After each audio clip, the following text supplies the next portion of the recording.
Hello, friends. This is Dave Hurwitz, executive editor at ClassicsToday.com, here with more random reviews from the Overflow room.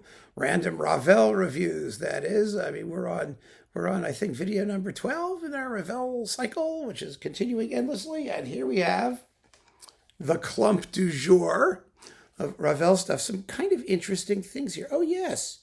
Look at this. Yeah, some really nifty things. Nice things.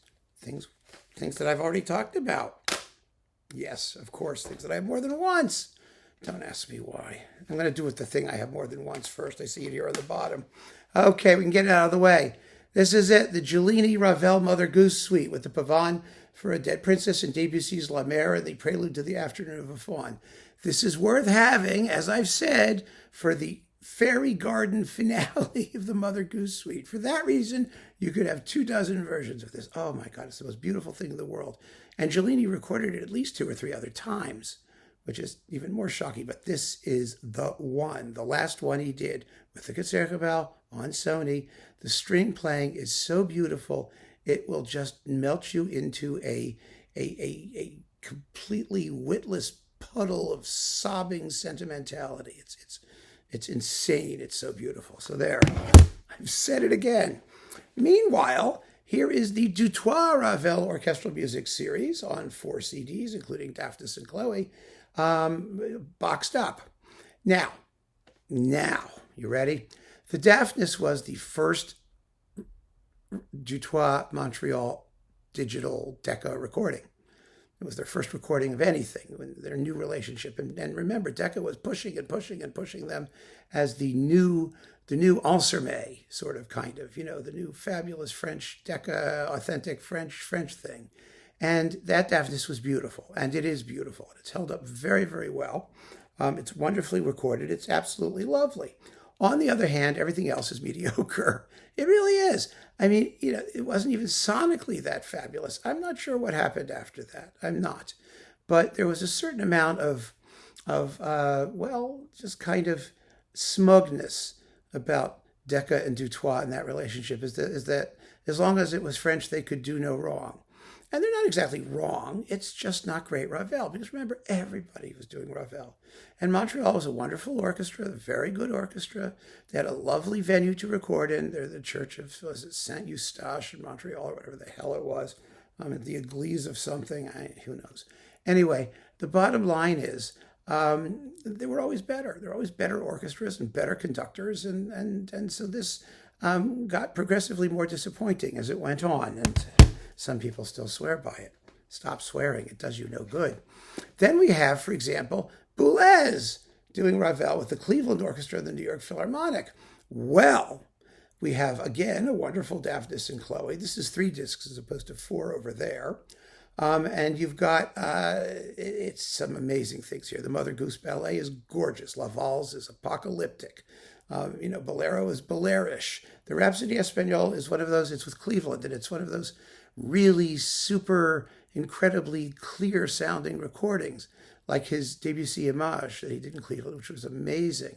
The Debussy worked better than the Ravel, though, because Debussy can stand that kind of analytic clarity, whereas Ravel sometimes just needs to schmooze atmospherically, and schmoozing was not what Boulez was about.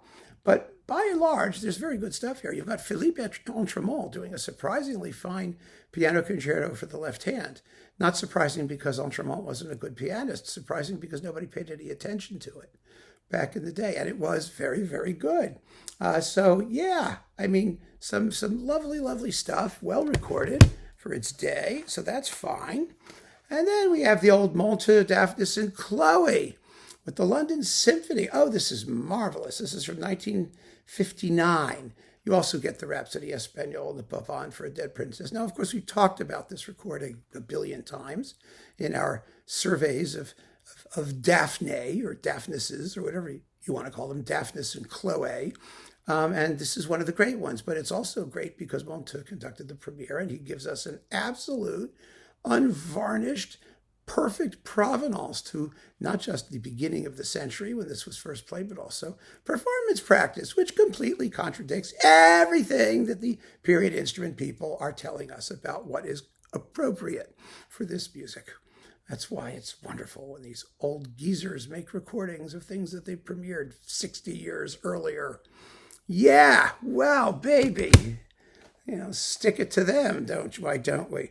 Herbert von Karajan's Ravel with the Berlin Philharmonic and the Orchestre de Paris. You've got El Barada del Gracioso, the Rhapsody Espagnole, the Tombeau de Couperin, La Valse, which is very slow, 14 minutes. Ay, ay, ay. And a Bolero, which is also on the slower side, 16 minutes. But they're interesting. Karajan was a chord guy. So you'd think he would do Ravel very well. Sometimes he did, and sometimes he didn't. These are good. These are pretty good, and they're not as well known as his Deutsche Grammophon Ravel recordings. I like the Bolero here better, frankly. What's this? Oh my goodness! This is the Orchestre de Paris under Christoph Eschenbach. I love this disc. These are transcriptions of things. We've got Gaspard de la Nuit. And this is wonderful because you've got let's see, the piano versions of Ondine anyway, and played by Simon Bartow, which is he's never that wonderful, but that's okay. You've also got the texts of the poems to Gaspard, and the orchestration is by Marius Constant. Marius Constant of like Twilight Zone fame and that sort of stuff. So that's really interesting. And we've got La Tombeau de Couperin, the Minuet Antique, the Pavane, and Albarada del Gracioso. And these are live recordings, but I got this because of the orchestration of Gaspar. The other pieces, you could take or leave, but that's why I hang on to it. It's on Ondine, and it's fun. It really is. Oh, yes, Telarc. Paavo Järvi, back in his youthful days in Cincinnati. Daphnis and Chloe Suite No. 2, the Pavane, La Valse, very exciting. Mother Goose, the 5 pieces only, not the full ballet, and Bolero, you know what I mean. And this is Bolero by Ravel. It's Bolero by Ravel, and as if you couldn't tell. Anyway, okay. Yes, on Telarc, wonderfully recorded, fast, somewhat impersonal, but you get it for the sound. Hello, dear. I see kitties running by with toys, which are going to get all over the floor. Then we've got François, pardon me. Everyone's Jean-François. François Joël Tollier, piano, doing Ravel piano music on 2 Naxos discs, and quite well.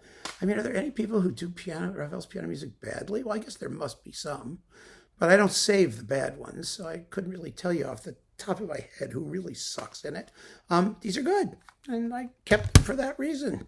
And finally, on this batch, Neville Mariner, the Academy of St. Martin in the Fields on Hensler, the Mother Goose Ballet, which is very nicely done. Let me make sure it's the whole thing again. I don't remember offhand. These Hensler recordings with Mariner and the Academy, Mother Goose, no, just the 5 pieces. That's what I thought. Okay. The Pavane, the Tombeau de Couperin, Minuet Antique, and Bolero. Well, what can I say? It's Mariner and the Academy. He's precise, he's clean. But what these really had going for them is that some of these Mariner recordings on Hensler were very, very beautifully recorded. These were, for example, the Mozart concertos with Ivan Moravec, the Grieg Peer Gynt suites, which are splendid, absolutely wonderful. So, yeah, what the hell? Here we have him doing some Ravel stuff.